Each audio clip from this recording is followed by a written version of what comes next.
सवारीचा घेतला पावला निया वाळवंटी तुझी सावली गळा भेट घेण्या भीमेची निघाली तुझ्या राम घोषात इंद्रायणी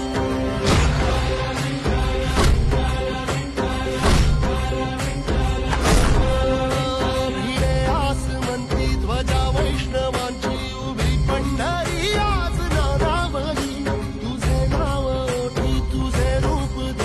जीवाला तुझी याच गाला गली जरी बाप साऱ्या जगाचा परी तू